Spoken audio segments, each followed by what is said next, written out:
नमस्कार दोस्तों, स्वागत है आपका हमारे YouTube चैनल हम ज्ञानी बुद्धा पर। दोस्तों, एक बार एक साधु संत सम्राट पर बहुत प्रभावित हो गया। जापान की घटना है वह, जब भी सम्राट अपने घोड़े को लेकर अपने राज्य का चक्कर लगाने के लिए निकलता तो साधु को रोज देखता।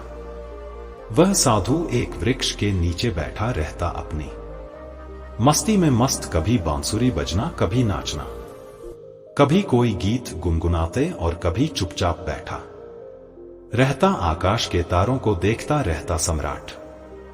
जब भी उसके पास से अपने घोड़े पर सवार होकर निकलता तो वहां पर वो एक बार जरूर रुक जाता। उसे साधु को देखे बिना उससे चैन नहीं आता था। छुपकर वह साधु की मस्ती को देखता और फिर वहां से चला जाता। धीरे धीरे उसका साधुओं के साथ कब समय बीत जाता था उसे पता ही नहीं चला था। वह सम्राट चुपचाप एक झाड़ी के पीछे छुपकर साधु की मस्ती देखा करता था। उसे साधु की मस्ती ऐसी थी कि सम्राट जब उसे देखा तो वो भी मस्त होकर अपने घर लौटता। यह रोज का काम हो गया था। एक दिन वो सम्राट इतना भावुक हो गया कि उस साधु के चरणों में गिर पड़ा और कहा कि महाराज, यहां मैं अब आपको और नहीं रहने दूंगा।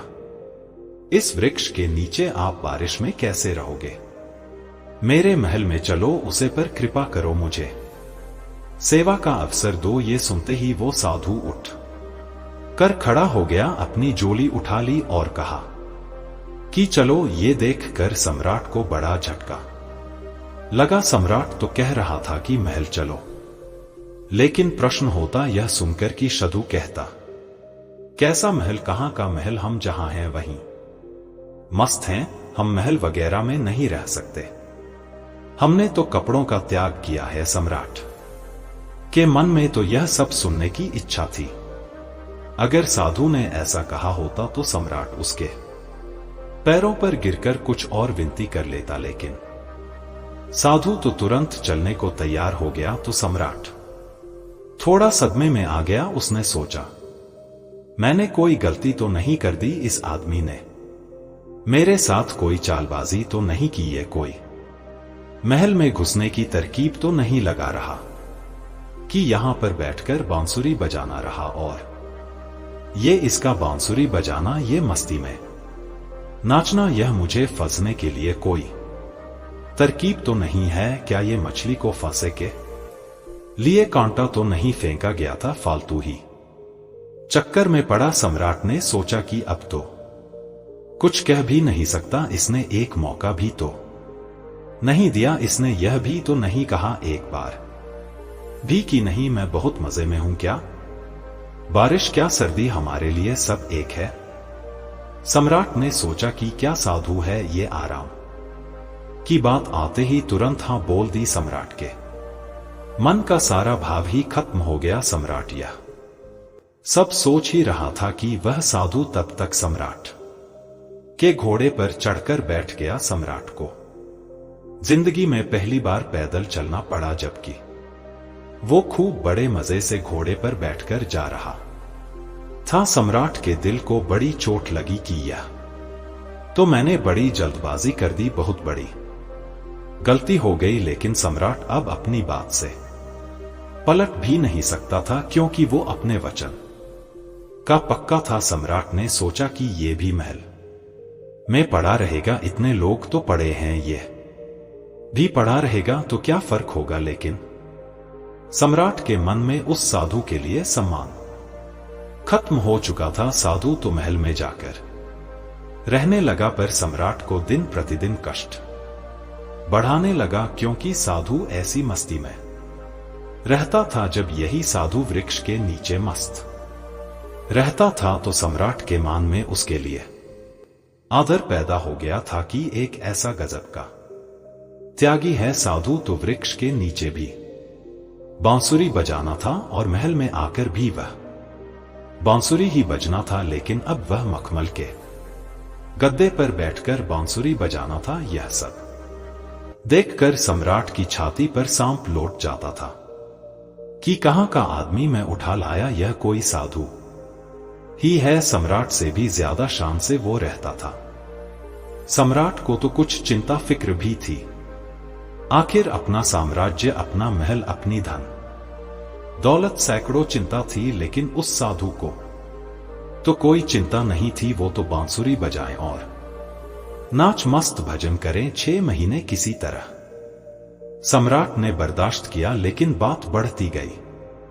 सम्राट के लिए सहाना मुश्किल हो गया। एक दिन सम्राट ने कहा, महाराज एक निवेदन है, अब मुझमें में और आप में क्या फर्क है? साधु ने कहा, फर्क जानना चाहते हो? सम्राट ने कहा, हमारा। साधु ने कहा कि तुम 6 महीने क्यों फालतू परेशान रहे? यह बात तुम्हें इस वक्त पूछ लेनी चाहिए थी जब मैं घोड़े पर बैठा था, क्योंकि मैंने तो देख ही लिया था कि यह बात तुम्हारे मन में उस वक्त उठ गई थी जब मैं जोली उठाकर राजी हुआ चलने को। उस वक्त तुम्हारा चेहरा मैंने देख लिया था। यह प्रश्न तो उसी समय तुम्हारे भीतर था। अरे मूर्ख, तुमने 6 महीने तक अपने छाती क्यों जाली? वहीं पूछ लिया होता मैं जोली डालकर, फिर वहीं बैठ जाता। किस बात का संकोच कर रहे थे तुम? लेकिन मैं प्रतीक्षा कर रहा था कि देखूं कब तक तुम पूछते हो। तो कल सुबह फर्क बता ही देता हूं तुम्हें, लेकिन हां, गांव के बाहर बताऊंगा सुबह। सम्राट जल्दी उठा, उत्सुक था जानने को कि क्या फर्क है। सम्राट ने सोचा कि क्या फर्क हो सकता है। मुझे तो कुछ भी फर्क नहीं लगता। खाना जो मैं खाता हूं वही वो खाता है, और मैं भी ज्यादा महंगे कपड़े पहनता हूं तो वह भी ज्यादा महंगे कपड़े पहनता है। मेरा 2-3 नौकरों से काम चल जाता है। यह पूरे दिन 15 से 20 नौकर साथ रखना है। इसकी जरूर का तो कोई अंत नहीं। कपड़े इतने शानदार पहना है कि मुझे कोई देखे तो समझे कि मैं इसका मंत्री हूं। यह खुद ही इस महल का सम्राट। कम से कम महल के बाकी लोग मुझे डरते तो हैं, इसकी आंखों में तो डर नाम की कोई चीज भी नहीं है। बस पूरे दिन बिना किसी चिंता के मस्त बांसुरी बजाना है। आज मैं भी देखूं कि क्या फर्क बतलाता है। सम्राट सुबह सुबह साधु के कमरे में पहुंच गया। वहां जाकर देखा तो साधु ने वही पुराने कपड़े पहने हुए थे जो उस वृक्ष के नीचे बैठकर पहने था। उस झोली को अपने हाथ में उठा रखा था और दूसरे हाथ में बांसुरी लिए तैयार खड़ा हुआ था। सम्राट ने कहा, चलिए महाराज। दोनों महल के बाहर निकाल आए। चलते चलते गांव की नदी पार हो कुछ देर बाद भी गांव के बाहर आ गए। सम्राट ने पूछा, अभी और कितना चलना है? साधु ने कहा कि बस कुछ देर और। चलते चलते सुबह से दोपहर हो गई।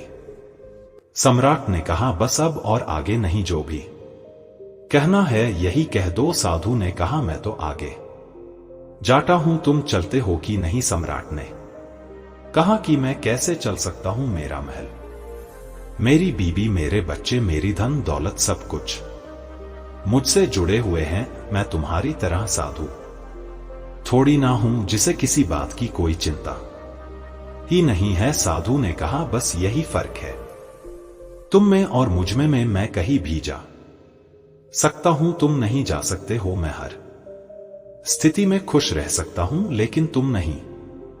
जब मैं उसे वृक्ष के नीचे रहता था तब भी मस्ती से रहता था और अपनी जिंदगी के एक एक पाल को जीता था। जब मैं तुम्हारे महल में चला गया वहां भी मैंने अपने अनमोल जीवन के एक एक क्षण को पूरी मस्ती और खुशी के साथ जिया। अब जब मैं कहीं और चला जाऊंगा तब भी ऐसे ही जीऊंगा। हम जहां भी जिस वक्त रहते हैं पूरे तरीके से वही रहते हैं हम, ना तो अपने बीते हुए कल के बारे में सोचकर पश्चाताप करते हैं और ना ही भविष्य की चिंता करके अपने वर्तमान को खराब करते हैं। हम तो आज में जीते हैं क्योंकि हम समझ चुके हैं कि जीवन तो आज में है, अभी इसी पल को जीने में है। बस यही छोटा सा फर्क है तुझ में और मुझमें में कि तुम्हें परिस्थितियों चलती हैं और हम परिस्थितियों को चलते हैं। तुम खुश रहोगे या दुखी रहोगे क्या तुम्हारे आसपास होने वाली घटनाओं पर निर्भर नहीं करता है ये, लेकिन हमारे लिए ये घटना जिंदगी के सफर का एक हिस्सा मंत्र है। अचानक सम्राट को महसूस हुआ, प्यार ये मैंने क्या कर दिया, इतने अद्भुत आदमी को गावा दिया। 6 महीने इसके साथ सत्संग भी ना कर पाया, सत्संग करता भी क्या, खाक मेरे मन में तो यही चल रहा था कि यह तो एकदम साधारण आदमी निकाला, खोटा सिक्का निकाला जिसके ऊपर सोने की पॉलिश कर दी हुई थी, लेकिन अंदर से मिट्टी निकाला। तुरंत वही सम्राट साधु के पैरों पर गिर पड़ा, बोला, नहीं महाराज, आगे नहीं जान दूंगा। साधु ने कहा, देख मुझे कोई परेशानी नहीं है, तेरा घोड़ा मैं फिर उसी पर बैठकर महल में वापस चला जाऊंगा, लेकिन फिर तुझे परेशानी होगी। ऐसा सुनते ही सम्राट के मन में वही विचार आए, ये साधु तो फिर से आसानी से मान गया। साधु ने सम्राट के चेहरे की तरफ बड़े ध्यान से देखा और फिर बोला, लेकिन नहीं, मैं नहीं आऊंगा, क्योंकि तू फिर नहीं सुधरेगा, फिर तुझे परेशानी होगी और तो फिर से चिंता में पड़ जाएगा। हमारा क्या, हम तो सन्यासी हैं, हमारे लिए तो महल और जंगल सब एक जैसे हैं, हमें कोई समस्या नहीं, क्योंकि जिसे समस्या है वह सन्यासी नहीं है। मेरी बांसुरी जैसे महल में बजती थी वैसे ही जंगल में भी बजेगी और बजती ही रहेगी, यह कहकर वह साधु वहां से चल देता है और सम्राट वही खड़ा खड़ा उसे साधु को जाता हुआ देखता रहता है। दोस्तों, उम्मीद करता हूं कि आपको कहानी पसंद आई होगी। ऐसी और कहानियां सुनने के लिए हमारे चैनल हम ज्ञानी बुद्धा को सब्सक्राइब करें और वीडियो को लाइक करें। कमेंट में ओम बुद्धाय नमः जरूर लिखें। मिलते हैं फिर किसी नई कहानी के साथ, तब तक अपना ख्याल रखें। नमस्कार।